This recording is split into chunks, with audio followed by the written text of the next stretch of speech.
She is not like anyone I have ever met in my life. Oliver Donovan said those 9 words to his mother, Ruth Donovan, on a Tuesday evening in late September of 1878, standing in the kitchen of the main house on the Donovan Ranch outside of Laramie, Wyoming territory. He said them quietly, almost to himself, as if he had not entirely meant to say them aloud at all. But he had, and Ruth had heard every syllable, and she had set down the cast iron pot she was holding with a deliberate, careful slowness that told Oliver she intended to give this moment her complete and undivided attention. Ruth Donovan was not a woman who startled easily. She had buried a husband, managed a 1,000-acre cattle operation through 2 brutal winters, raised a son alone, and faced down a bank foreclosure notice with nothing but a ledger book and a will of iron. But the look on her son's face in that moment, that particular combination of wonder and terror and helpless longing, stopped her cold. She had never seen that look on Oliver's face before, not once in 32 years. And somewhere across the yard, in the small foreman's cottage at the east edge of the property, Maude Redmond was sitting at a pine table with a letter in her hands that she had not yet decided whether to send. The letter was addressed to a man named Gerald Fitch in Cheyenne. It contained a confession that had the power to destroy everything she had built in the last 4 months. It had the power to destroy the fragile, terrifying, impossible thing that had begun to grow between her and Oliver Donovan without either of them ever fully naming it. She set the letter face down on the table. She pressed her palms flat against the wood. She closed her eyes and breathed. Outside, the Wyoming night was cold and full of stars, and the cattle were settling, and the horses were quiet in the barn, and neither Oliver nor Maude had any idea that by morning, everything between them was going to be forced into the open by a set of circumstances neither of them had invited and neither of them could control. This is where the story ends. Now let us go back to where it began. It began 4 months earlier, in May of 1878, on a Thursday afternoon when the stage from Cheyenne rolled into Laramie carrying 3 passengers and a canvas mail sack, and a woman named Maude Redmond who had exactly $11.40 to her name, and no plan beyond the next 24 hours. Maude was 26 years old. She was not beautiful in the conventional sense that the women's magazines of the era celebrated, not soft-featured or decoratively pale. She was something more interesting than beautiful. She had dark copper hair that she kept pinned at the back of her neck with a practical efficiency that suggested she had long since stopped caring whether it was fashionable. Her eyes were a clear, sharp gray that saw things directly and without embellishment. She was of medium height and moved with a contained physical competence, like someone who had learned early that the world did not generally offer assistance, and had therefore become accustomed to doing things herself. She had come from St. Louis, though she had not been born there. She had been born in a small town in Missouri called Cartwright Crossing, which no longer existed by 1878, having been largely destroyed during the guerrilla conflicts of the Civil War when Maude was 12 years old. She had made her way to St. Louis after the war, had worked as a seamstress and later as a bookkeeper for a dry goods merchant, and had eventually found herself in a situation that required, with some urgency, that she be somewhere other than St. Louis. The nature of that situation was the dark past she carried, the secret she had not yet told anyone in Wyoming territory, the hidden weight that she kept folded up and pressed flat inside her chest every day like a letter she had never sent. In St. Louis, she had been briefly married. His name had been Thomas Redmond, and he had been a charming, handsome, thoroughly dishonest man who had used her bookkeeping skills to launder money through the dry goods business for a criminal organization operating out of the River District. Maude had not known this when she married him.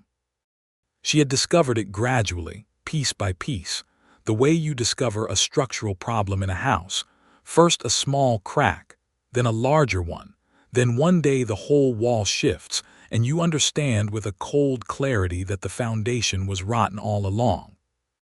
Thomas Redmond had died in 1876, not from natural causes, but from a bullet that had been meant for someone else entirely, a fact that the Pinkerton detective who came to her door 3 weeks after the funeral had explained to her with clinical detachment, while asking her a great many pointed questions about the organization's financial records.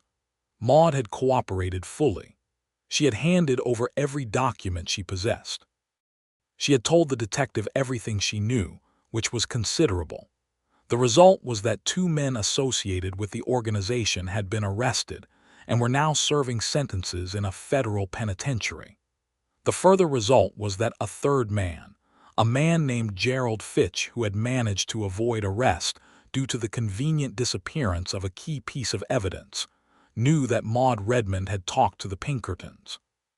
He had made his awareness of this fact known to her in the form of a note delivered to her boarding house in February of 1878. The note had said simply, "I remember what you did. You should think carefully about where you are." Maude had thought carefully. She had thought carefully for approximately 48 hours, and then she had packed everything she owned into a single leather traveling bag, withdrawn her savings from the bank, and taken the first westbound train she could afford. She had ended up in Cheyenne by April. She had found work there as a seamstress, but the work was uncertain and the pay was poor. And she had heard from a woman at the laundry that there was a large cattle operation outside of Laramie that was hiring for domestic work and general management of the household accounts. The woman had said the rancher was a serious, proud sort of man who paid well and treated his people fairly. Maude had taken the stage to Laramie on that Thursday in May with $11.40 and a leather bag, and a secret that she was determined would not follow her to Wyoming territory. She was wrong about that last part, but she did not know it yet. Oliver Donovan was standing at the livery stable when the stage came in, not because he was waiting for her specifically, but because he had brought 2 horses in for shoeing, and the smithy was running behind. He watched the stage unload with the disinterested attention of a man who has seen 1,000 stages arrive in 1,000 small western towns. And then one of the passengers stepped down, and he stopped watching with disinterested attention and started watching with the kind of sharp, involuntary focus that a man applies when something unexpected happens in his field of vision. He could not have explained exactly what it was. She was plainly dressed, practical, clearly a woman traveling alone without any of the elaborate social apparatus that usually surrounded women of that era in public spaces. She looked at the street, at the buildings, at the dust, at the whole rough panorama of Laramie in May 1878, and she did not look frightened or overwhelmed or tentative. She looked like someone making a rapid, accurate assessment of a situation and filing the results away for future use. Oliver Donovan prided himself on his ability to read people. It was a skill he had developed out of necessity. Running a cattle operation required understanding quickly whether a man was reliable or not, whether a deal was honest or not, whether a situation was stable or was about to become dangerous. He had a good record with this skill. He was rarely wrong. But Maude Redmond, standing in the street outside the Laramie stage depot with her leather bag at her feet, was someone he could not read at a glance. There was a depth to her, a layering that his usual quick assessment could not penetrate. It was both intriguing and faintly unsettling, like looking at still water and being unable to tell how deep it went. He had turned back to the smithy. He had told himself he had work to do. He had been thinking about those gray eyes for the rest of the afternoon without being able to entirely explain why.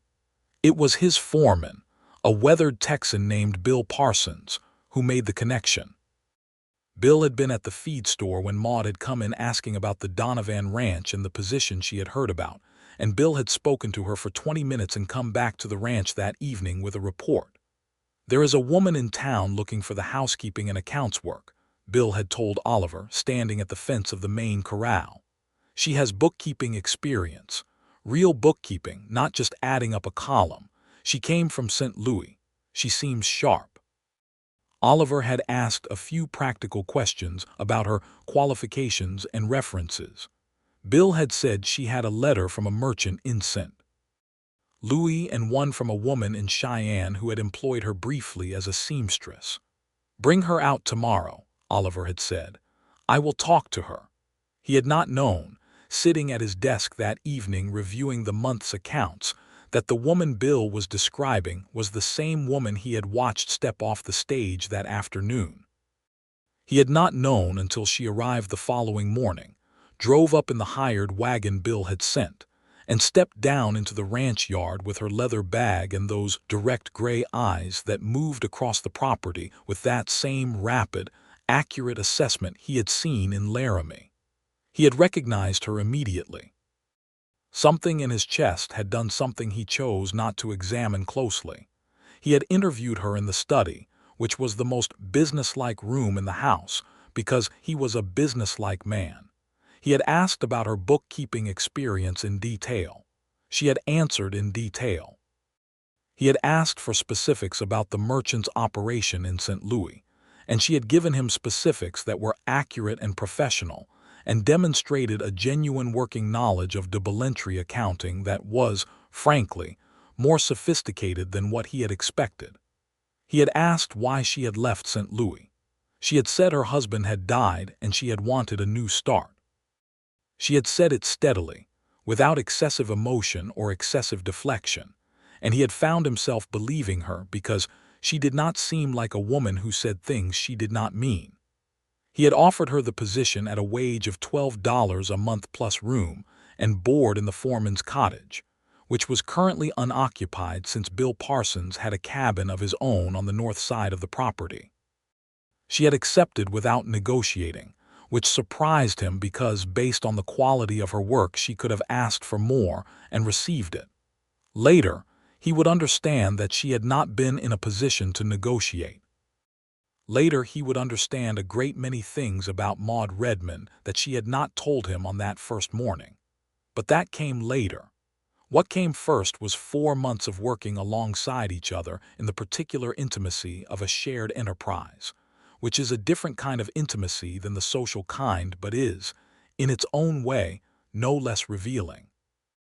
Maude took over the household accounts within the first week and found 3 systematic errors in the ledgers that had been accumulating for 2 years and costing Oliver money he had not known he was losing.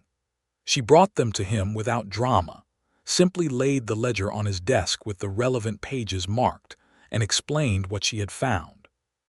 He had looked at the figures, looked at her, and felt a complicated mixture of gratitude and embarrassment that he was not accustomed to feeling.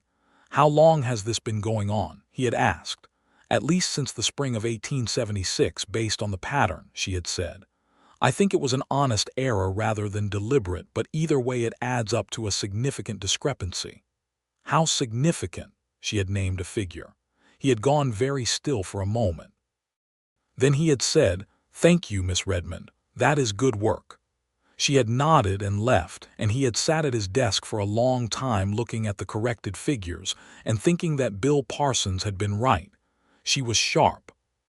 What he had not yet articulated to himself in those early weeks was that she was also the first person in a long time who had come into his daily life and surprised him.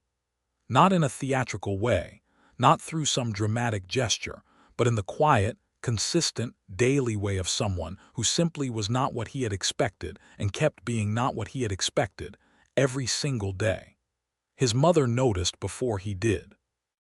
Ruth Donovan came to the main house every Sunday from her own smaller house half a mile up the road, a habit that had begun after her husband's death 6 years ago and had never been discontinued. She was 61 years old, sharp-minded, plain-spoken, and possessed of an observational acuity that Oliver had inherited from her, but that she had developed to a considerably higher degree. She met Maude on the second Sunday of her employment, at the midday meal, and she had watched the young woman throughout the meal with the attentiveness of someone conducting a silent but thorough examination. After the meal, while Oliver was outside with Bill reviewing the week's work on the east fence line, Ruth had stayed in the kitchen with Maude and helped clear the table, which was not her usual practice. "Where did you learn accounting?" Ruth had asked. "From the merchant I worked for in St. Louis," Maude had said. "He was a methodical man. He believed in keeping precise records." "Oliver's father was like that," Ruth had said. "It is a good quality. This ranch survived its first decade because James Donovan knew exactly where every penny went." There had been a pause. Maude had dried a bowl with a careful, thorough attention. "You have come from somewhere difficult," Ruth had said. It had not been a question. Maude had looked at her then, directly and without flinching. "Most people have," she had said. Ruth had held her gaze for a moment. Then she had nodded slowly as if something had been confirmed rather than discovered. "Yes," she had said. "I suppose that is true." She had not asked anything further on that day, but she had begun paying close attention, and what she had observed over the following weeks had built, gradually and with increasing clarity, into a picture that she found both interesting and cautionary. Oliver was changing. It was subtle, the kind of change that you could only see if you knew someone very well and had known them for a very long time. He was not a man who ordinarily lingered at the dinner table, but he was lingering now. He was not a man who found excuses to be in the vicinity of the house during the working day, but he was finding them now. He was reading in the evenings more than usual, and when Ruth had asked what he was reading, he had mentioned a novel that she was fairly certain had been sitting on the shelf in the house for 3 years without being opened. She had found Maude's bootprints in the mud near the stable one morning, and Oliver's bootprints right beside them, both sets facing the same direction, toward the east ridge, where the view of the valley was particularly striking at dawn. She had not said anything about this to Oliver. She was waiting. She was waiting, specifically, for Oliver to say something to her, because she knew her son and she knew that he processed things internally for a very long time before he admitted them aloud. And she also knew that when he finally did admit them, it would be in that same quiet, almost accidental way he had of saying important things, as if the words had simply escaped before he could stop them. She was right about that.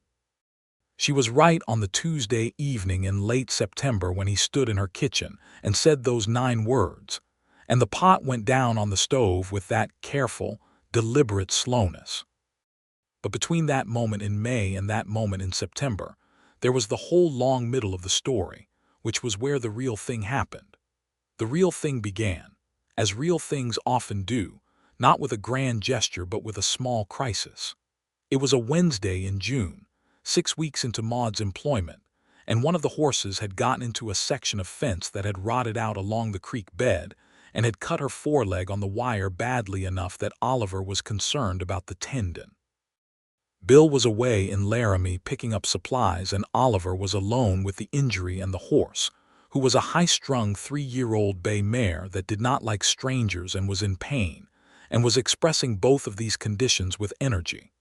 Maude had come down to the barn that evening to return the account ledger she had been working from, and had found Oliver in the stall with the mare, who was half out of her head, and making the situation considerably more difficult than it needed to be. "Can I help?" Maude had asked from the stall gate. Oliver had looked up. He had been about to say no in the automatic way that he said no to offers of help, because he was a man who had learned to manage alone and had a reflexive distrust of depending on others. But the mare chose that moment to pull sideways, and Oliver had to use both hands to control her, and he could not simultaneously keep pressure on the wound. "Hold this," he had said instead of no, and Maude had come into the stall and held the compress against the mare's leg with a steady, firm pressure that kept it in place while Oliver managed the animal. She was not frightened of the horse. That was the first thing he noticed. She was not reckless either, not the kind of bravery that is really just inexperience, but the genuine, grounded steadiness of someone who has been in difficult situations and knows how to be calm in them. "Talk to her," Oliver had said, because he had found that with nervous horses, a steady human voice helped. Maude had begun talking. Not in the cooing, artificial way some people talk to animals, but in a low, even tone, telling the horse in matter-of-fact language that the wound was being taken care of, and that the pain would ease, and that she was going to be all right. There was something in the voice itself, in its quality of genuine conviction, that settled the mare in a way that Oliver found both practical and remarkable. They had worked together for 40 minutes. By the end of it, the wound was cleaned and bandaged, and the mare was standing quietly, and Oliver and Maude were both kneeling in the straw and both slightly breathless from the effort, and they were closer together than they had been in the 6 weeks of working side by side in the house. Oliver had looked at her. She had been looking at the mare, making sure the horse was truly calm. Her hair had come partly loose from its pins during the struggle, and one long copper strand was lying against her cheek. She had reached up and pushed it back with the back of her wrist in a completely unself-conscious gesture, and then she had turned and found him looking at her, and she had not looked away. The look between them had lasted perhaps 3 seconds. In those 3 seconds, something passed between them that neither of them was ready to name. Oliver had been the one to look away first. He had stood up, brushed the straw from his trousers, and said in the most neutral voice he could manage, "Thank you. You handled that well." Maude had stood also. "She is a good horse," she had said. "She will be fine." She had left the barn. Oliver had stood in the stall with the quietly breathing mare for a long time, doing nothing, which was something he almost never did. From that evening, something had shifted in the texture of their daily interaction. It was not dramatic. It was not obvious. It was the kind of shift that lives in the peripheral vision, in the way two people become aware of where the other one is in a room without looking directly, in the way a question asked in passing has a quality of genuine interest underneath the practical surface, in the way small courtesies accumulate into something that begins to feel like its own language. Oliver started leaving Maude copies of the week's work orders so she could see how the money he was spending related to the operations she was recording in the ledgers. He told himself this was for accounting efficiency. It was also, though he had not admitted this yet, because he wanted to know what she thought. She started adding brief notes to the monthly reports, not just figures but observations, questions about whether a particular expense pattern suggested a structural issue worth examining, whether the timing of certain purchases could be adjusted to improve cash flow. He told himself this was simply thoroughness. It was also, though she had not admitted this yet, because she found herself thinking about the operation as something in which she had a genuine stake, and she was not entirely sure when that had happened.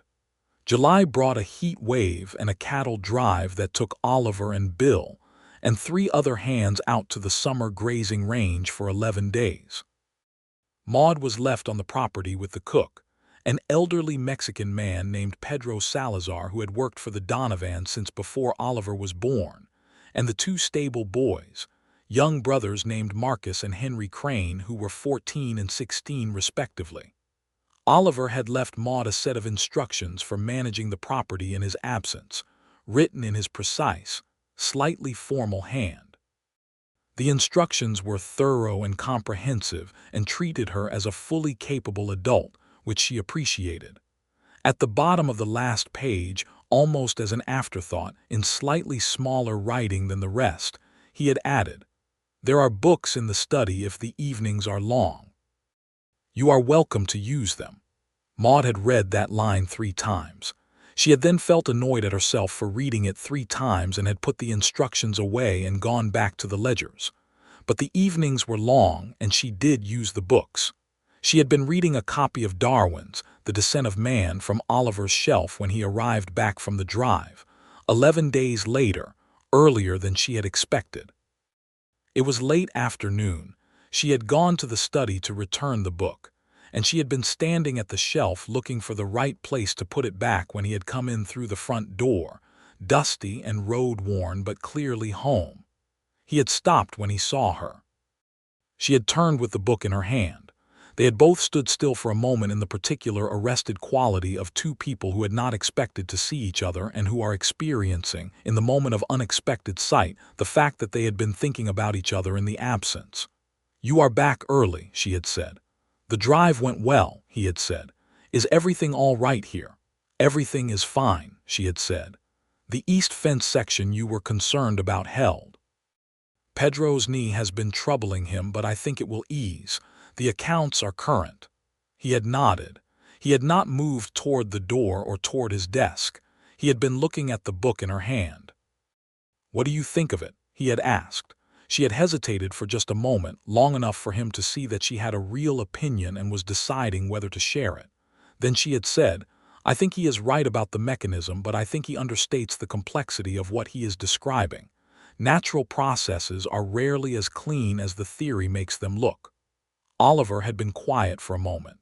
Then he had said, "Come and tell me what you mean." "I have been arguing with that book in my head for 3 years." She had stayed in the study for 2 hours that evening.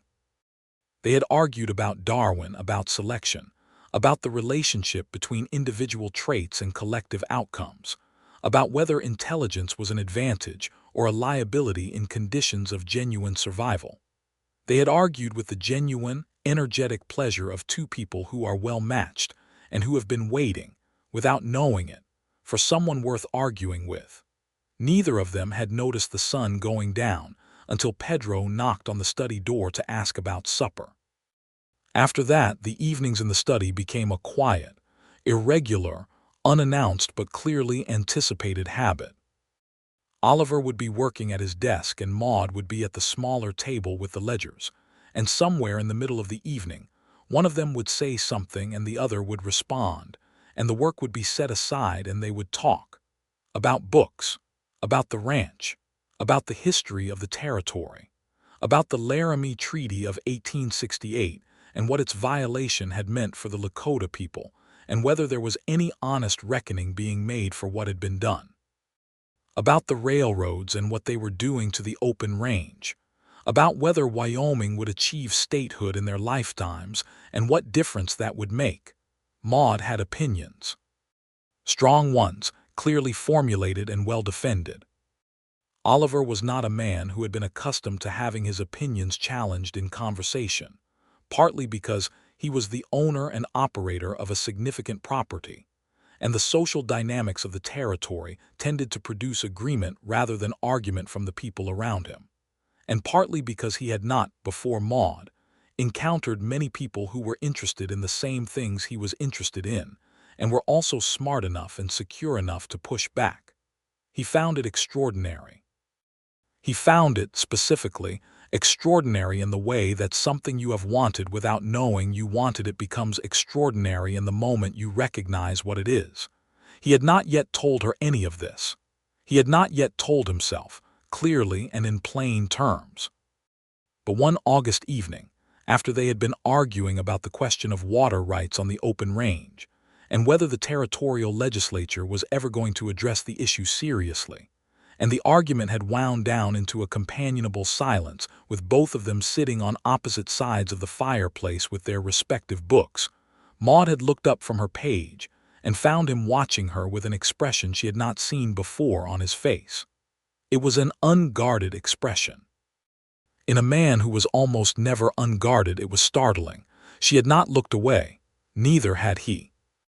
The silence had stretched out into something that was no longer just comfortable, but was freighted with something else, something warm and complicated and frightening in the specific way that wonderful things are sometimes frightening. He had been the one to speak first. "How long are you planning to stay, Miss Redmond?"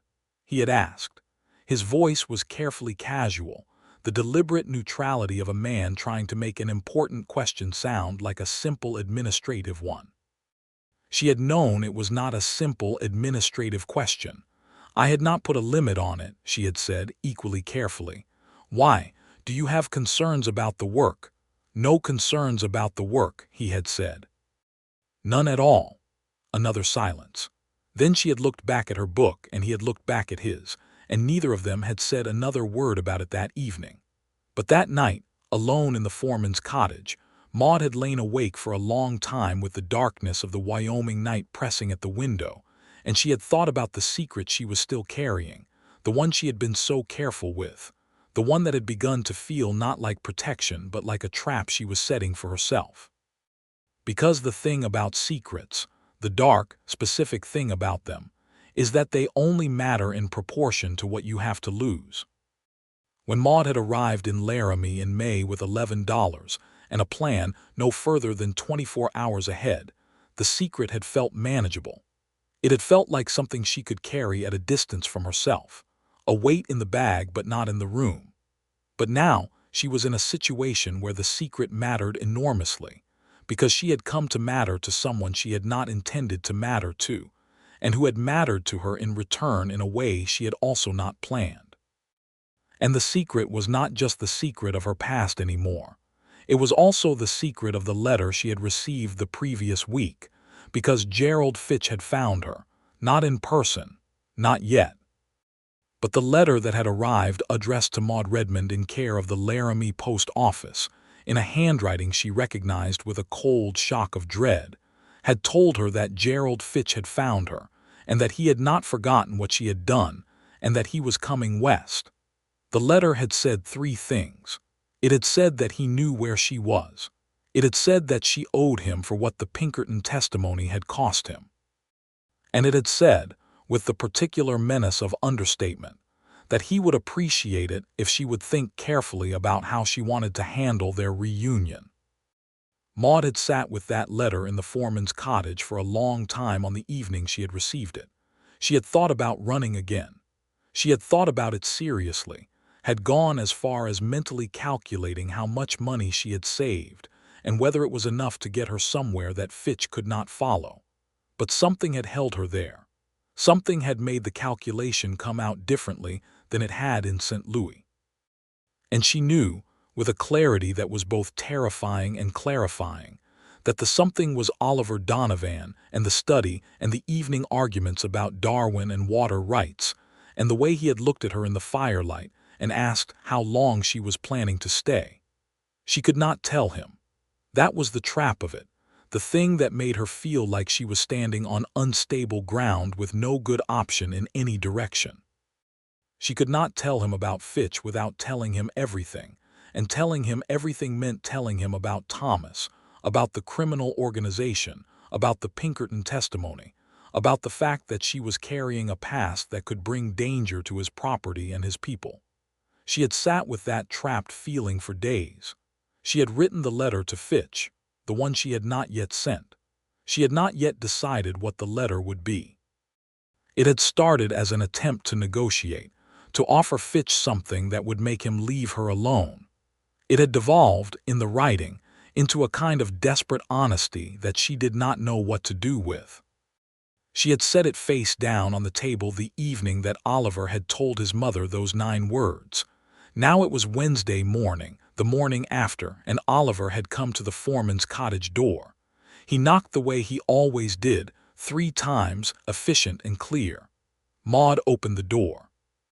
He was standing in the morning light with his hat in his hand, which he did not usually have off, and there was something different in his face that she recognized as the look of a man who has made a decision that cost him something. "My mother would like you to come to Sunday supper," he said. "At her house. Not here."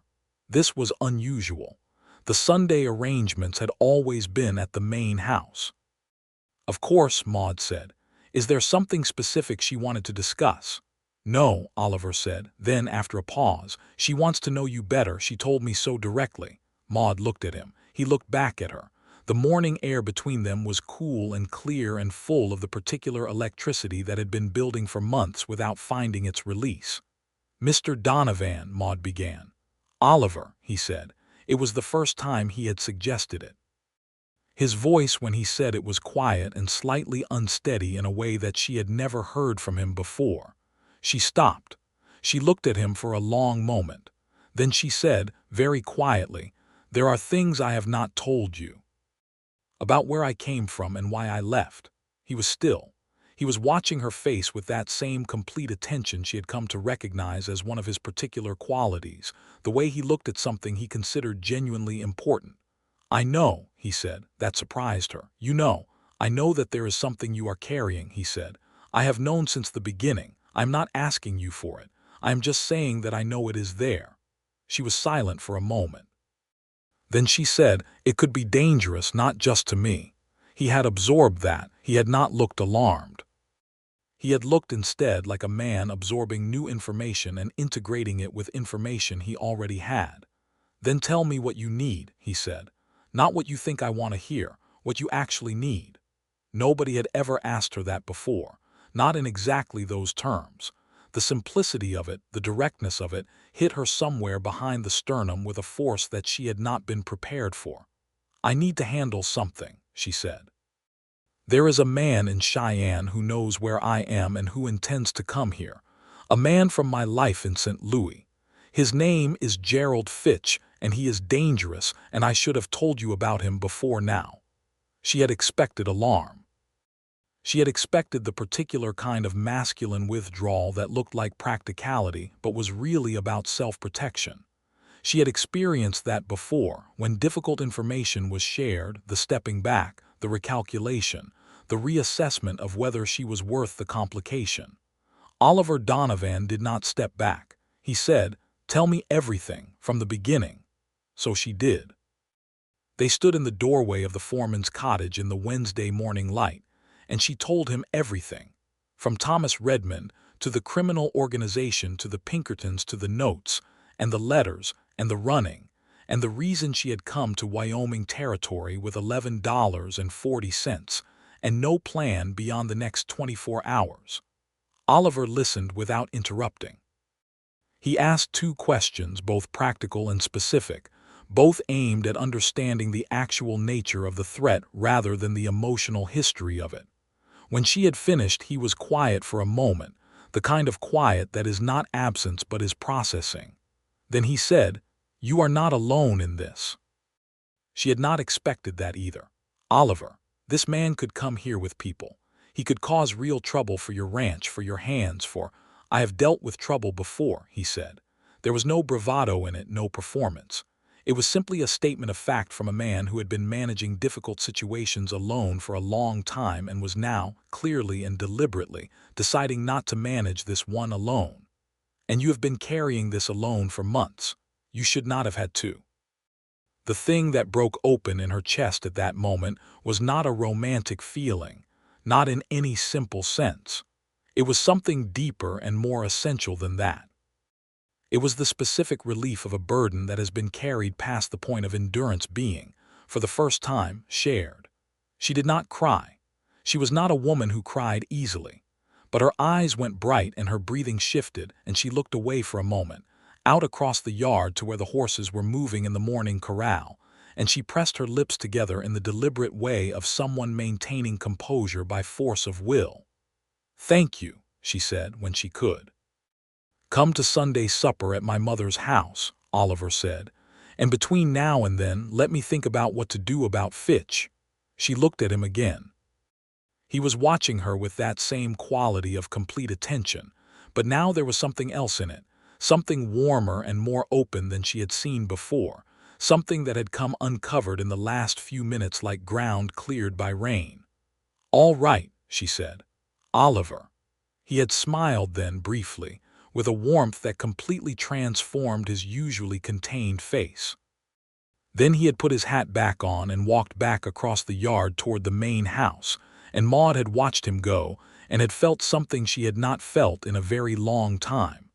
She had felt, specifically, the sensation of forward motion, the sensation of moving towards something rather than away from something. It was unfamiliar enough to be slightly dizzy and wonderful enough to be worth the disorientation. That same morning, Oliver saddled his horse and rode into Laramie. He stopped first at the sheriff's office, where a man named Dale Hewitt held the position. Dale Hewitt was a competent, no-nonsense lawman who had been keeping the peace in Laramie for 4 years and who had a working relationship with the Pinkerton Agency's Western operations. Oliver told Dale Hewitt what Maude had told him, with the same concise accuracy that he brought to all practical matters. He named Gerald Fitch. He described the letters. He explained that Fitch had been connected to a criminal network in St. Louis for which 2 of his associates were already in federal prison, as a result of testimony that included information provided by Maude Redmond. Dale Hewitt had listened with the attentiveness of a man who takes new information seriously. He had said he would wire the Pinkerton office in Cheyenne and the federal marshal's office and find out the current status of Gerald Fitch. He had said that if Fitch was coming to Wyoming territory with threatening intent toward a witness, that was a federal matter as well as a local one, and that he would coordinate with the appropriate people.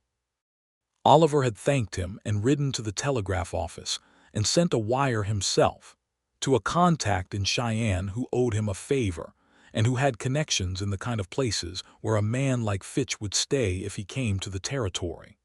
He had ridden home that afternoon with the particular quiet satisfaction of a man who has converted a problem from abstract dread into a set of concrete actions.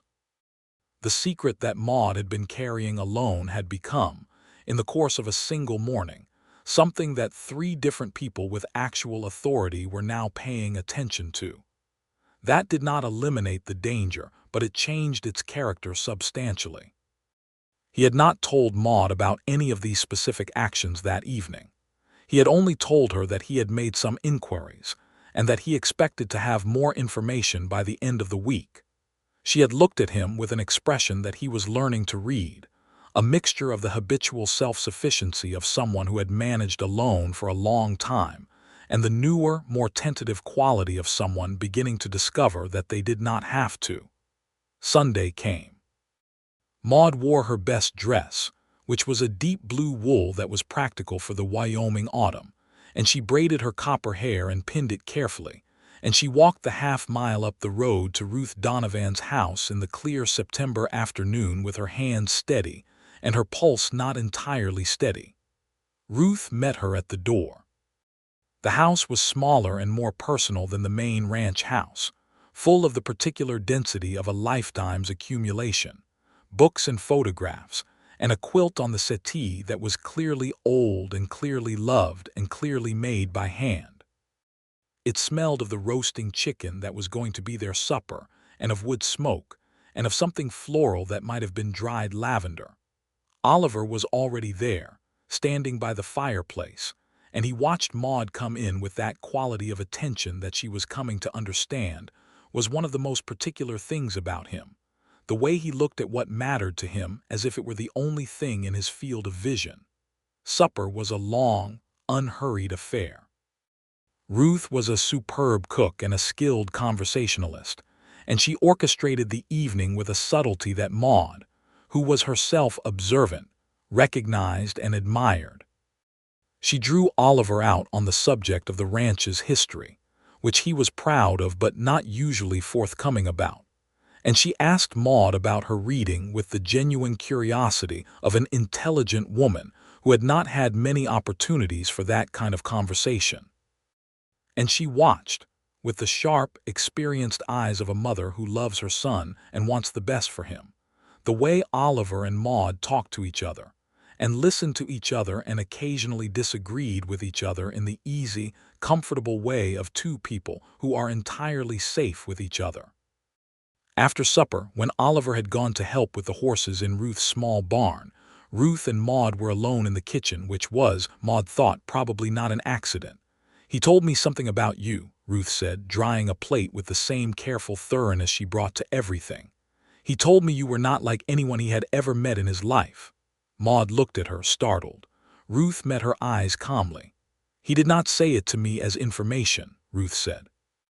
"He said it the way a person says something they have been holding inside themselves for a while, and it has become too large to hold anymore. He said it as if it were the truest thing he knew." Maude was quiet for a moment. Then she said, "He is not like anyone I have ever met either." Ruth set the plate down. She looked at Maude with an expression that was complex and layered and ultimately warm. "He is a good man," she said. "He is proud and sometimes stubborn, and he keeps too much to himself.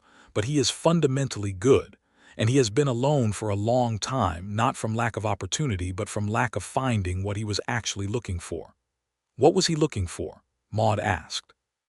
Ruth smiled, and in the smile was the particular satisfaction of a woman who has seen something she suspected come true. "Someone who would argue with him," she said. someone who had a real life behind her and did not need him to be anything other than what he is. She had picked up another plate and begun drying it, and the conversation had shifted to other things, and Maude had felt, walking back down the road to the foreman's cottage in the autumn dark, that the evening had been an examination and that she had passed it, and that something in the course of things had been, quietly and with great care, set in motion. The response from Laramie came on Thursday. Dale Hewitt rode out to the ranch himself, which was unusual, and told Oliver before a word was spoken that the information was significant. Gerald Fitch had arrived in Cheyenne 10 days ago. He was staying at a hotel on the main street and had been making inquiries about Laramie and the surrounding area. The Pinkerton office had been watching him since his arrival at the request of the federal marshal in Denver, because Fitch was not simply a private citizen with a grievance. He was a person of interest in connection with two other investigations, one in Kansas City and one in Denver, related to the same network that had operated in St. Louis. More significantly, the Pinkerton agent in Cheyenne had information that suggested Fitch intended to arrive in Laramie within the week, and that he was traveling with at least one other man. Dale Hewitt had coordinated with the federal deputy marshal in Cheyenne. There was a warrant being prepared. If Fitch crossed into Albany County with the intent Hewitt's information suggested, he could be taken into federal custody. Oliver had listened to all of this and asked one question: "How sure are you of the timing?" "Not entirely," Hewitt had said. "He could move sooner. You should be prepared." Oliver had been prepared. He had told Maude that evening all of it, with the same directness and clarity that she had given him when she told him her own story. He had watched her face as he spoke, and he had seen the fear that she was managing, the tightening around the eyes and the slight controlled quality in her breathing that told him the news had hit her harder than she was showing. "What do I do?" she asked. "Stay close to the main house," he said, "and trust that we have done what we can do with the information we have." "If he comes here," she began. "If he comes here," Oliver said firmly, "he will find that you are not alone." She had looked at him for a long moment in the firelight, because they were in the study again, where they were always in the evenings now, and she had said quietly, "I am sorry to have brought this to your door." "Do not apologize for existing," he said, and the words came out with a force that surprised him slightly, as if they had gathered more weight in transit than he had intended. He had looked at her and she had looked at him, and the firelight had been doing that particular thing it did in the evenings, making the study warm and close and separate from the rest of the world. He had leaned forward from his chair. She had not moved back. And he had said, with the careful deliberateness of a man choosing his words because the words were important, "Maude, I need you to know something." Yes, her voice had been very quiet. "Whatever I have built here," he said, gesturing in a way that encompassed not just the room but the whole of the ranch, the land, the years of work, "it has always been for practical reasons, for the work of it. I have never had a reason to want it to be something more than a working enterprise." He paused. "I have a reason now." The silence that followed was the particular silence of a high threshold having been crossed. It was a silence that was full rather than empty. Maude had looked at him with those clear gray eyes that saw things directly and without embellishment, and she had said, "That is the most important thing anyone has ever said to me," in a practical voice. He had smiled then, the real smile that appeared rarely and completely changed his face. And she had smiled in return, and it was the first time he had seen her smile fully and without reservation, and it was devastating in the specific way that something you did not know you had been waiting for becomes devastating when it finally arrives. He had reached across the space between their chairs and taken her hand. Just that. Just her hand in both of his, held with a care and intentionality that was, in its restraint, more moving than any dramatic gesture could have been. They had sat that way for a long time, in the firelight in the study, with the Wyoming night pressing at the windows, not saying anything because the important thing had already been said, and everything else could wait. Gerald Fitch arrived in Laramie on a Friday morning 2 days later. He came on horseback with the man Hewitt had predicted, a broad, heavy-faced individual who went by the name of Cole, and who had the particular quality of stillness that men acquire when they have spent significant time in situations where stillness was the difference between living and not. Fitch himself was not what Maude had feared in her darkest imaginings. He was a medium-sized man in his mid-40s, running to softness around the middle, with a face that was superficially pleasant in the way that had made him good at his particular kind of business, the business of charm and manipulation and hidden motive. He had cold eyes that did not match the pleasant face, and he carried the specific confidence of a man who had consistently gotten away with things. He had barely made it to the edge of Laramie when Dale Hewitt met him on the road. The federal deputy marshal from Cheyenne, a tall man named Foster who had ridden north specifically for this, was with him. So was Oliver Donovan, because Oliver had been informed the previous evening that the federal arrest warrant had been completed and signed, and he had ridden into town before dawn to be present. The confrontation, when it happened, was remarkably undramatic. Fitch had clearly not expected legal authority to be waiting for him, and the confidence had collapsed from his face quickly and completely, the way false structures always do when they meet genuine force. Cole had seen the situation clearly and made the practical decision of a man who is hired rather than committed, had put his hands up without being asked. Fitch had been arrested on charges related to the Denver investigation, to which the Pinkerton evidence now connected him, and to the additional charge of threatening a federal witness, which the letters he had sent Maude provided the basis for. It had been done by mid-morning. Oliver had ridden back to the ranch and told Maude, who had been waiting in the study with her hands folded on the table in the precise posture of someone maintaining calm by considerable effort. When he told her it was over, the calm had broken. Not into tears, because Maude Redmond did not cry easily, but into something quieter and more profound, a kind of whole-body release of tension that had been held so long it had become indistinguishable from her normal state. She had put her face in her hands for a moment, just a moment. Then she had looked up and said, "It is really over. He is in federal custody," Oliver said. "With what the Pinkertons have connected him to, he is not coming back." She had nodded. She had looked at the table. She had looked back at him, and then she had said something that cost her something to say. He could see that it cost her. She had said, "I have spent 2 years running from something. I did not know what it would feel like to stop." He had crossed the room then. He had not made a decision to do it.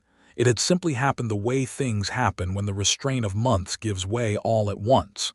He had stood in front of her and she had stood up from the chair, and he had put his hands on her face, that careful, intentional way he had, and he had kissed her. It was not a tentative kiss. It was the kiss of someone who has wanted something for a long time and is now, with complete conviction, allowing himself to have it. She had kissed him back with the same quality, the completeness of someone who has stopped running and has decided with her whole self to be exactly where she is. When they had separated, they had both been breathing differently. "Maude," he said. Her name in his voice was a whole sentence. "I know," she said, and she did. What followed was not a simple thing. The territory between two people who have decided something, and the territory where that something becomes the actual structure of their lives, is not crossed in a single morning, even a morning as significant as this one. There was still the question of how the people around them would absorb the change.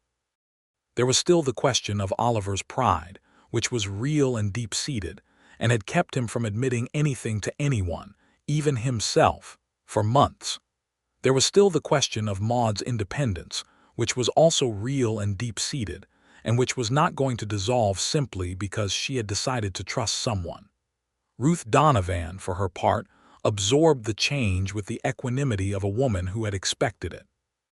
When Oliver came to her house the following Sunday and told her, with the precise but slightly breathless quality of a man reporting something that has happened to him rather than something he has arranged, that he intended to ask Maude to marry him, Ruth had looked at him for a moment and then said, "I know, Oliver." He had blinked. "You know." "I have known since August," she said, "possibly July." He had looked faintly aggrieved at this. "You might have mentioned it." "Some things," Ruth had said, returning to her needlework, "a person has to arrive at in their own time." He had proposed on a Sunday evening in October, not in the study but outside, because October in Wyoming was still beautiful in the way that autumn in high country is beautiful, the air sharp and clean, and the light going golden over the valley, and he had thought she deserved something that was not just practical and businesslike. He had taken her to the East Ridge where the view of the valley was best, the same ridge their boot prints had been found side by side on that August morning by his observant mother. He had stood with her in the last of the light, and he had told her plainly, and without embellishment, what she had come to mean to him, because he was a man who did not speak in elaborate declarations, but who, when he spoke, meant every word with the full weight of his attention behind it. He had told her that he had said to his mother that she was not like anyone he had ever met in his life. He had told her that he meant that in every possible way, that her mind and her honesty and her courage, and the specific quality she had of meeting the world directly and without pretense, were things that had changed him in ways he was still discovering. He had told her that the ranch was a good place, and that he was a serious man who worked hard and was not always easy, but that he was capable of love in a way he had not fully known until she arrived, and that if she would have him, he would spend whatever time he had left being worthy of the trust she had given him by staying. He had not gone down on one knee, because the ground was rocky and they were both practical people. But he had taken her hand, as he had that first evening in the firelight, and he had looked at her with that quality of complete attention, and he had asked her. Maude had been quiet for a moment. She had looked at the valley below, at the grass and the water and the cattle moving at the far edge of the property, and the sky going amber and deep blue above it all. She had thought about $11.40 and a leather bag, and a woman who had arrived in this place with nothing planned beyond the next day, and had found, against every reasonable expectation, something she had not known she was looking for. "Yes," she said. "With my whole heart, yes." He had wrapped her hand in both of his, and they had stood there on the ridge until the light was fully gone, and neither of them had been in any hurry.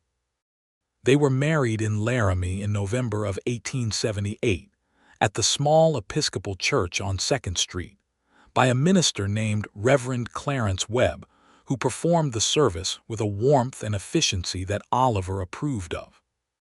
Ruth Donovan stood with them, and Bill Parsons stood with Oliver, and Pedro Salazar came in his best coat with his hat in his hands, and Marcus and Henry Crane stood at the back of the church with the particular scrubbed, uncomfortable expression of young men attending formal events against their will, but who had shown up nonetheless because it mattered. Maude wore a dress of deep ivory silk that Ruth had helped her to find at the dress shop in Laramie, an extravagance that Maude had resisted and Ruth had quietly insisted upon, and she carried a small bunch of late-season dried flowers because fresh ones were impossible in November in Wyoming, and she had not wanted to pretend otherwise. Her copper hair was pinned up with careful attention, and she looked, Oliver thought, standing at the front of the church watching her walk toward him, like someone walking toward something they had chosen with complete certainty, which was exactly what she was doing. He had never been so glad of anything in his life. The vows were the traditional ones, spoken clearly and meant entirely, and when Reverend Webb pronounced them, married Oliver had kissed her in front of everyone in a way that was brief and proper, but that contained, in its briefness, the full weight of what they had both committed to. And Bill Parsons had made a sound that was somewhere between a cough and an expression of emotion. And Ruth had pressed a handkerchief briefly to the corner of her eye, and then put it away with the brisk efficiency of a woman who considers sentiment a private matter. Afterward, there was a modest supper at the hotel, because Ruth had insisted that there ought to be a celebration and Oliver had agreed, and Maude had said that she would plan it. And the result was a table full of good food and good company, and the particular warmth of an evening that a group of people will remember later as one of the genuinely good ones. Oliver had watched Maude across the table that evening, in the lamplight of the hotel dining room, talking to Ruth with the easy fluency of two women who had found in each other a quality of understanding that was not common. And he had felt something that he had no precise word for, but that encompassed gratitude and pride and a kind of vast, settled rightness that was entirely new to him. He reached over and covered her hand with his on the tablecloth, briefly, just the weight of his hand over hers, and she had turned her head and looked at him and smiled. And in the smile was everything that the last 6 months had built between them, all of it compressed into a single look that contained more than most people manage to say in a lifetime. They returned to the ranch as husband and wife in the first week of November, and the adjustment of the arrangement was, on the practical side, simpler than might have been expected, because they had already been working alongside each other for 6 months, and the rhythms of the place were familiar to both of them. The accounts were already well managed. The household was already efficiently run. Oliver had already long since stopped looking at the morning work orders as something to do alone and had begun, almost without noticing, to think of decisions about the ranch as decisions that belonged to both of them. But the personal intimacy of married life was something different and deeper and more surprising than the working partnership, because there is a kind of knowing that only comes from the particular closeness of two people who have chosen each other and are now, in the fullest sense, each other's people. Maude discovered that Oliver was a man who was difficult to wake in the morning but entirely alert once awake, who kept his desk in perfect order but his bedside table in considerable disorder, who was moved by music in a way he would never have admitted to anyone outside the private space of their life together, and who had a dry, understated humor that she had suspected, but that now came out regularly, and was one of her favorite things about him. Oliver discovered that Maude was a woman who read until very late at night, and who would argue in her sleep about things she had been reading, which was both endearing and occasionally alarming, who kept meticulous records of everything but lost her gloves with extraordinary regularity, who was more tender than she showed to the world at large, and who, in the private space of their life together, loved openly and without the guardedness that the world had taught her. The guardedness, he came to understand, had been armor, good armor, necessary armor for a woman who had survived what she had survived. But armor that she no longer needed, not here, not with him, and watching her lay it down piece by piece over the months that followed was one of the most extraordinary things he had ever witnessed. The winter of 1878 to 1879 was hard, as Wyoming winters were, but it was a different kind of hard from the winters Oliver had known before. There was a person at the other end of the table now. There was someone to think things through with in the evenings. There was someone to sit with when the wind was up and the cattle were restless and the darkness was long, and the sitting together was its own kind of warmth that had nothing to do with the temperature outside.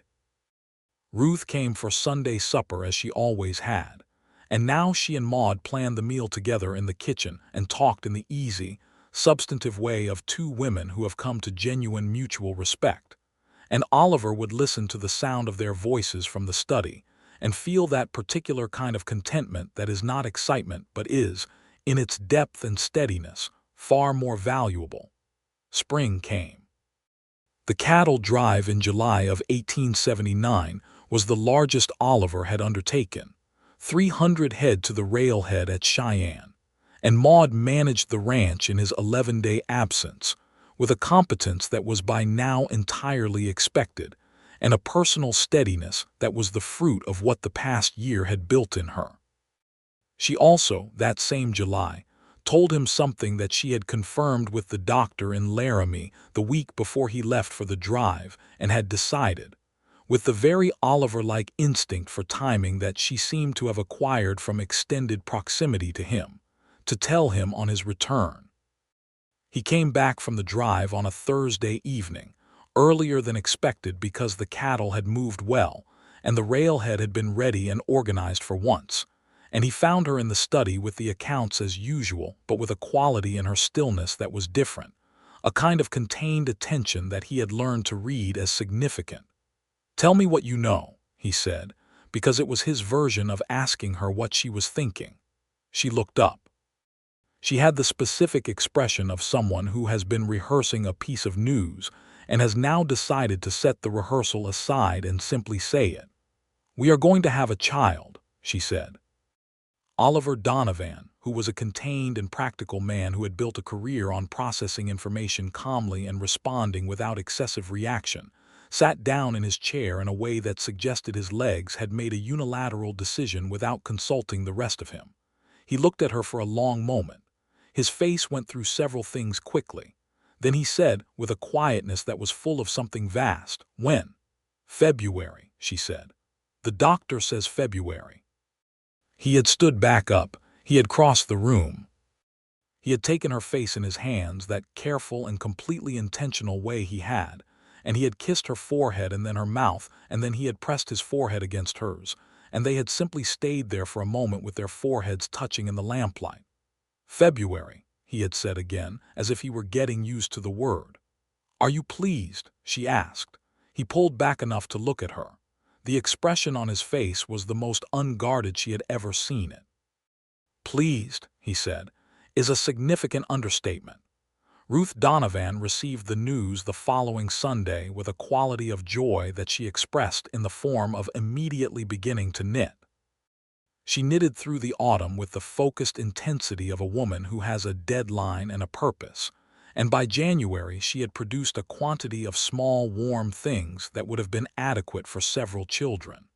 The child arrived in the first week of February 1880, not on the exact date the doctor had estimated, but close enough to vindicate his assessment. It was a boy.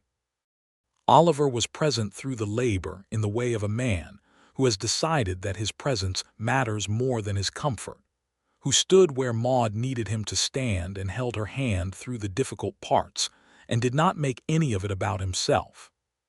When the baby was placed in his arms for the first time, Oliver Donovan, who had conducted himself throughout his adult life with a contained, dignified composure that people in Laramie associated with his name the way they associated certain mountains with their shapes, made no attempt at composure whatsoever.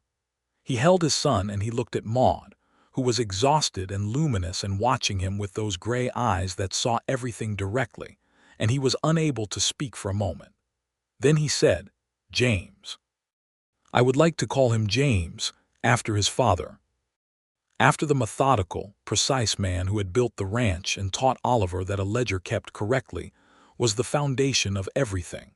Maude had said yes immediately, because she understood what it meant.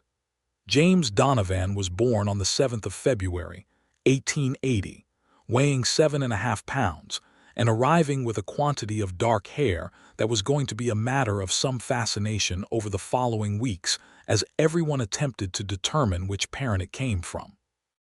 He had Oliver's dark hair and Maude's gray eyes, and this combination produced a face that was entirely his own, which Ruth declared was exactly right. The years that followed were full. The ranch grew, because Oliver and Maude managed it together with the combined acuity of two people who had different and complementary kinds of intelligence. Oliver's feeling for land and livestock and the physical operations of the place, and Maude's precise and analytical approach to the financial and organizational dimensions. They bought the adjacent 400 acres in 1881 when the neighboring operation failed, and the bank offered favorable terms to a local buyer. They hired 2 additional hands and built a second bunkhouse.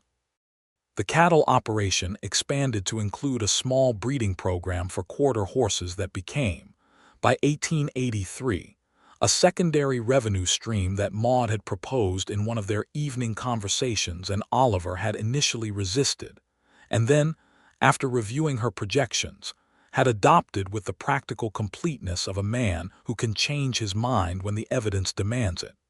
James grew. He was a serious, curious child who combined his father's attention to detail with his mother's direct way of engaging the world, and who by the age of 3 had an opinion about most things and was entirely prepared to share it with whoever was present. Oliver found this both challenging and deeply satisfying in a way that reminded him, when he thought about it, of the way he had felt in the first evenings arguing about Darwin in the firelight. In the spring of 1883, Maude told Oliver there would be a second child. This one arrived in November and was a girl. They named her Ruth Eleanor, the first name for Oliver's mother and the second for Maude's own mother, who had died when Maude was 17, and whom she had not spoken about until Oliver, one winter evening, had asked her about the things she had loved most in Missouri before the war, and she had told him about her mother, and it had been the first time she had spoken of her in years, and she had cried quietly in the way that she did cry when she allowed herself to. And Oliver had held her with the same careful, intentional quality that he brought to everything, and she had felt, perhaps for the first time, that the losses of her past were not weights she had to carry alone. Ruth Eleanor Donovan arrived in the world with her mother's copper hair and her father's dark eyes, which Ruth Donovan declared to be a satisfying inversion of James's arrangement. The elder Ruth was 66 by this time, and had slowed somewhat but remained sharp and present, and was at the house most Sundays, and was the particular person in James's world who could always be counted on to know where a small boy's missing items had ended up, because she was paying attention in the way of someone who had been paying attention for 66 years, and had gotten very good at it. The winter of 1883 was a cold one, but the ranch was solid and well provisioned, the result of years of careful management and the particular combination of foresight and hard work that Oliver and Maude had built into the way they ran everything. The bunkhouse was warm and the cattle were sheltered, and the house was full of the particular density of a life that has been lived in a place long enough to accumulate. The books and the ledgers and James's drawings pinned to the wall, and Ruth Eleanor's small things everywhere, and the smell of wood smoke and cooking, and the specific warmth of people who are at home. Oliver and Maude sat together in the study most evenings still, as they always had, though now the study also contained the small sounds of the house around them, children sleeping in the rooms above, the movement of the wind in the eaves, the occasional voice of one of the hands in the yard. The ledgers were still on Maude's table. Oliver's desk was still in its precise order. The fire was still the same fire. But something in the quality of those evenings had deepened over the 5 years since Maude had stepped off the stage in Laramie with $11.40 and no plan beyond the next day. What had been tentative was now certain. What had been discovered was now simply known, the way that you stop noticing a foundation because it is so entirely reliable that your attention can be given to other things, to the building itself, to the life inside it. One evening in January of 1884, Maude looked up from the ledger she was reviewing and said, "I want to tell you something." Oliver looked up from his own work. He waited, as he always did, with the full quality of his attention. "I think about where I was before I came here," she said. "Not often, but sometimes. And I think about how afraid I was and how alone I was and how I had gotten into the habit of thinking of safety as the absence of threat, of good as the absence of bad." She paused. "I did not know it could be this," she said. "I did not know good could be this full and this certain and this large." Oliver looked at her for a long moment. The fire was the only movement in the room. "I did not know it either," he said, "until you." She smiled, that smile that he had thought, the first time he saw it fully, was devastating, and that he still thought was devastating, 5.5 years on, in the best possible way.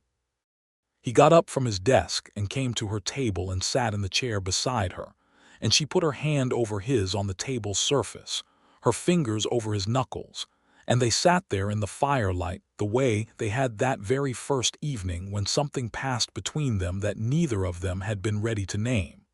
They could name it now.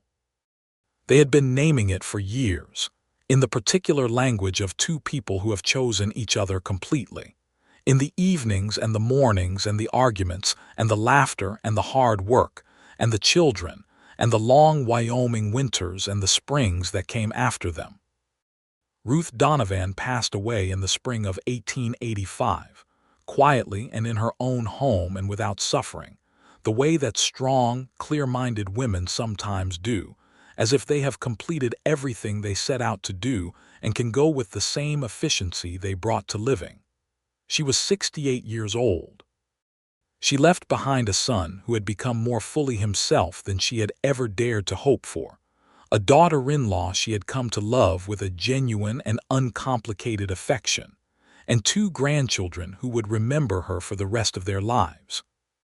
Oliver grieved in the way that private men grieve, mostly internally and with the particular contained quality of someone processing something enormous without wanting to burden others with the processing. But Maude was there. She had known what to say and what not to say, the way she always did, because she was a woman who had experienced real loss and understood that grief did not want to be fixed, it wanted to be witnessed. She sat with him. She let the silence be what it was. She told him once in the specific terms of someone who means every word, that Ruth Donovan had been a formidable and wonderful woman, and that having known her had been one of the great privileges of her life. Oliver had held on to that for a long time. The years after Ruth's passing were good ones. The ranch continued to prosper. James, at 5, then 6, then 7, was spending his mornings following Oliver around the property with the focused attention of someone conducting an ongoing education in the operational realities of a cattle operation. He was good with the horses and was learning to be good with the cattle, and he had his mother's ability to understand a ledger and his father's ability to read a situation quickly and accurately. In 1887, Maude told Oliver there would be a third child. She told him on the East Ridge, the same ridge where he had proposed to her, because she had a feeling for symmetry and meaning that had only deepened over the years. It was autumn again, the light going golden over the valley, and she had taken him up there on a Sunday evening and told him standing in the same place where he had asked her, and she had said yes with her whole heart. He had held her there against him for a long time, his arms wrapped around her from behind, both of them looking at the valley, and he had said, into her copper hair, which was still copper with only the first threads of silver beginning at her temples, "I love you, Maude Donovan. I love you more than I know how to say." She had turned in his arms. She had put her hands on his face, as he so often put his hands on hers. She had looked at him with those direct gray eyes that had never once in 9 years looked at anything with less than complete honesty. "You say it exactly well enough," she told him. "You always have." The third child arrived in the spring of 1888. Another boy, strong-voiced and determined from the first moments, whom they named William James and who was called Will, and who had Maude's gray eyes and a temperament that combined both his parents' stubbornness into something that was going to require, Maude suspected, a considerable amount of patient negotiation over the coming years. But she was good at negotiation. She had always been good at it. The Donovan Ranch by 1888 was one of the most well-regarded operations in Albany County, known for the quality of its cattle, the reliability of its word, and the particular competence and fairness with which it was managed. Oliver Donovan was known as a serious and proud man who ran a good operation and dealt squarely with everyone. Maude Donovan was known as a remarkable woman who kept the books with a precision that other ranchers quietly envied, and who had an ability to see problems before they became crises that had saved the operation, more than once from difficulties that lesser management would not have anticipated. They were known together as people whose handshake meant something and whose door was open, and whose table, on a Sunday, was likely to have more people at it than the family alone, because Maude had the instinct for hospitality that she had probably always had but had never had the safety or the resources to express. And because Oliver, who had lived on the edge of his own formality for most of his adult life, had been opened up by 10 years of Maude's company into someone who welcomed people into his house with a warmth that surprised those who remembered what he had been like before her. The phrase existed in the understanding of people who had known Oliver Donovan for a long time, though most of them would not have used it out loud. There was the Oliver before Maude Redmond stepped off the stage in May of 1878, and there was the Oliver after, and the two men were recognizably the same person, but were not, in the ways that mattered, the same person at all. James Donovan was 8 years old in the summer of 1888, and he was, in the opinion of everyone who knew him, a remarkable child. He was already helping with the actual work of the ranch, small tasks that were real and not invented, because Oliver believed that children should be treated as capable and given genuine responsibility in proportion to their actual ability. James could read a ledger at 8, not well, but with a beginning understanding, and he could ride a horse competently, and he could tell you the difference between a sound animal and a sick one by looking, which was something that took most adults years to learn. Ruth Eleanor was 4 and was, in the technical sense, a force of nature. She had her mother's directness and her grandmother's needlework and her father's absolute conviction in the rightness of her own assessment of situations, which combined into a personality that was frequently exhausting and impossible to be around without a deep and involuntary affection. Will, at several months old, was largely focused on the primary occupations of infancy, but had already demonstrated a tendency to watch things with the particular focused attention that his father brought to things that interested him, which everyone found both amusing and somewhat awe-inspiring in someone so recently arrived. On a June evening of 1888, with all 3 children finally asleep and the house quiet around them, Oliver and Maude sat in the study for the first time in weeks without an immediate crisis or task demanding their attention. The ledgers were current. The accounts were balanced. The cattle were settled. The evening was warm enough to have the windows open and the Wyoming summer air coming through with the smell of grass and the sound of the horses in the near pasture. Maude set down the book she had been reading, which was a new copy of something she had ordered from Denver, and Oliver looked up from his accounts, which he had been reviewing with the satisfied expression of someone whose numbers are telling him what he hoped they would tell him. "I was thinking about something," Maude said. "Tell me," he said. "I was thinking about May of 1878, she said. "About arriving here with $11 and a leather bag and no idea what came next." Oliver set his pen down. He gave her his full attention, the way he always did when she was saying something important. "I had spent 2 years running from something," she said, "and I had gotten very good at running and very bad at arriving anywhere. Every place I went was just the next place to run from eventually. I had stopped thinking in terms of staying. I had stopped thinking in terms of belonging to anything." She paused. "And then I came here."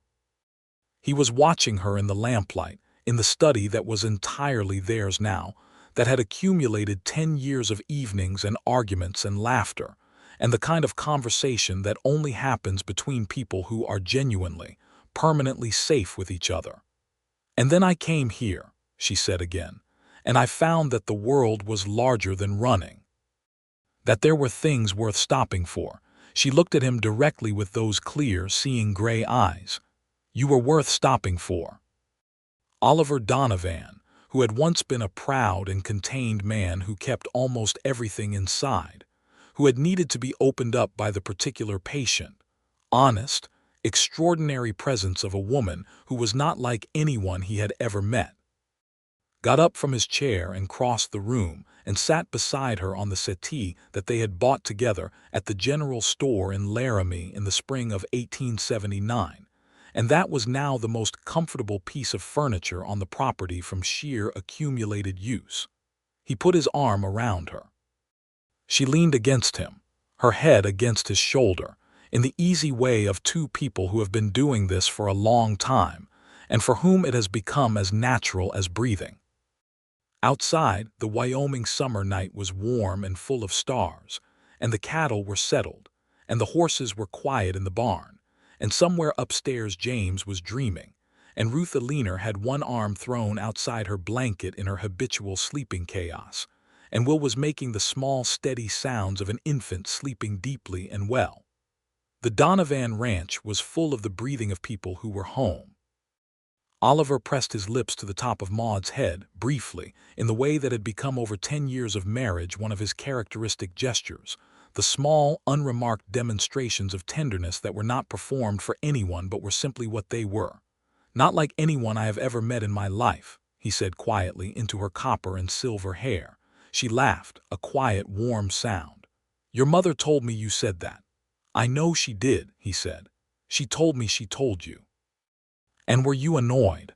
"Briefly," he said. "Then I decided she was right to tell you because it was true and you should know it." Maude lifted her head and looked at him, those gray eyes warm in the lamplight with everything that 10 years of being genuinely known and genuinely chosen had built in them. "I should tell you something in return," she said. "Tell me." "You are the best thing that has ever happened to me," she said. "Not because you saved me from anything, though things did work out, but because you saw me. Because from the very beginning you looked at me as if I were someone worth looking at carefully. Someone worth the full weight of your attention. Do you know how rare that is?" He looked at her.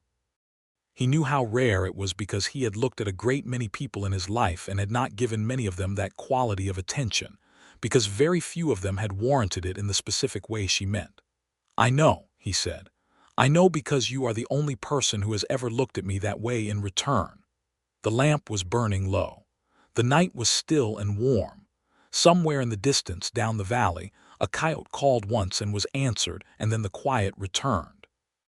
Oliver and Maude Donovan sat together in the firelight that was the lamplight of a June evening in 1888, in the study of the house they had built a life in, surrounded by the breathing world of everything they had made together, and they were simply and completely home.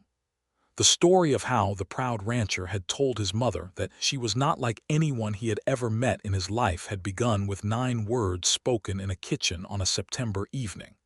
But it had not ended there. It had not ended, and it was not going to end, because the best stories are not the ones that stop, but the ones that go on accumulating, meaning the way a river accumulates water, from 100 small sources, flowing forward, warm and unstoppable, into the life that is still ahead.